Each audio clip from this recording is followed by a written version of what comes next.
Welcome to Wonder House Storytime. Children's books read aloud. The Tale of Peter Rabbit by Beatrix Potter. Once upon a time there were 4 little rabbits, and their names were Flopsy, Mopsy, Cottontail, and Peter. They lived with their mother in the sandbank, underneath the root of a very big fir tree. "Now, my dears," said Mrs. Rabbit one morning, "you may go into the fields or down the lane, but don't go into Mr. McGregor's garden. Your father had an accident there. He was put in a pie by Mrs. McGregor. Now run along and don't get into mischief.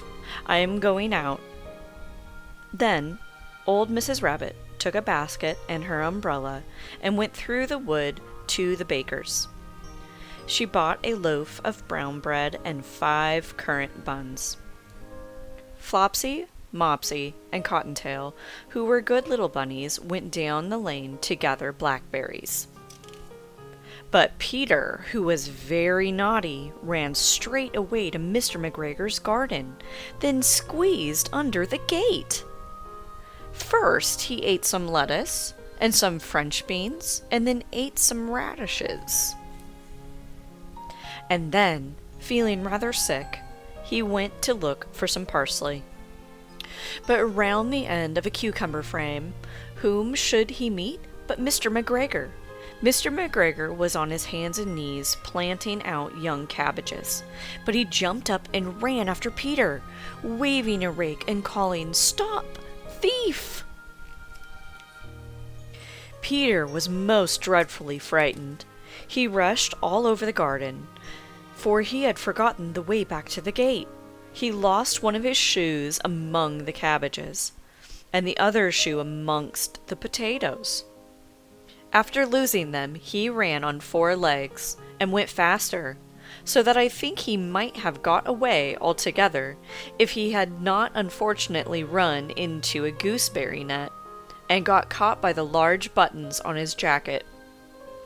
It was a blue jacket with brass buttons, quite new.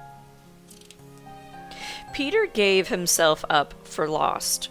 He shed big tears, but his sobs were overheard by some friendly sparrows who flew to him in great excitement, and implored him to exert himself. Mr. McGregor came up with a sieve, which he intended to pop upon the top of Peter, but Peter wiggled out just in time, leaving his jacket behind him, and rushed into the tool shed and jumped into a can. It would have been a beautiful thing to hide in if it had not had so much water in it. Mr. McGregor was quite sure that Peter was somewhere in the tool shed, perhaps hidden underneath a flower pot. He began to turn them over carefully, looking under each. Presently Peter sneezed. "Ka-choo!" Mr. McGregor was after him in no time, and tried to put his foot upon Peter, who jumped out the window, upsetting 3 plants. The window was too small for Mr. McGregor, and he was tired of running after Peter. He went back to his work. Peter sat down to rest. He was out of breath and trembling with fright, and he had not the least idea which way to go. Also, he was very damp with sitting in that can. After a time he began to wander about, going lippity-lippity, not very fast, and looking all around. He found a door in a wall, but it was locked, and there was no room for a fat little rabbit to squeeze underneath.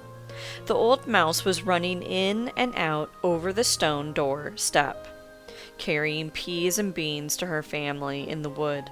Peter asked her the way to the gate, but she had such a large pea in her mouth that she could not answer. She only shook her head at him. Peter began to cry. Then he tried to find his way straight across the garden, but he became more and more puzzled. Presently he came to a pond where Mr. McGregor filled his water cans. A white cat was staring at some goldfish. She sat very, very still, but now and then the tip of her tail twitched as if it were alive. Peter thought it best to go away without speaking to her. He had heard about cats from his cousin, little Benjamin Bunny. He went back towards the tool shed, but suddenly, quite close to him, he heard the noise of a hoe. Scritch, scratch, scratch, scritch. Peter scurried underneath the bushes, but presently, as nothing happened, he came out and climbed upon the wheelbarrow and peeped over. The first thing he saw was Mr. McGregor hoeing onions.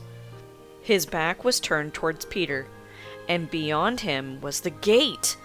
Peter got down very quietly off the wheelbarrow and started running as fast as he could go along a straight walk behind some black currant bushes.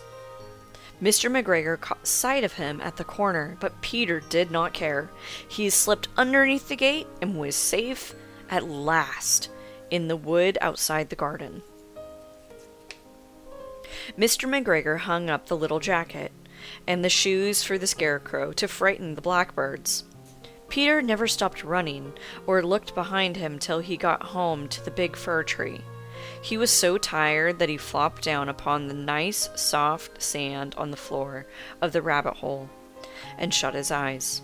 His mother was busy cooking and wondered what he had done with his clothes. It was the second little jacket and pair of shoes that Peter had lost in a fortnight. I am sorry to say that Peter was not very well during the evening. His mother put him to bed and made some chamomile tea, and she gave a dose of it to Peter, 1 tablespoon to be taken at bedtime. But Flopsy, Mopsy, and Cottontail had bread and milk and blackberries for supper.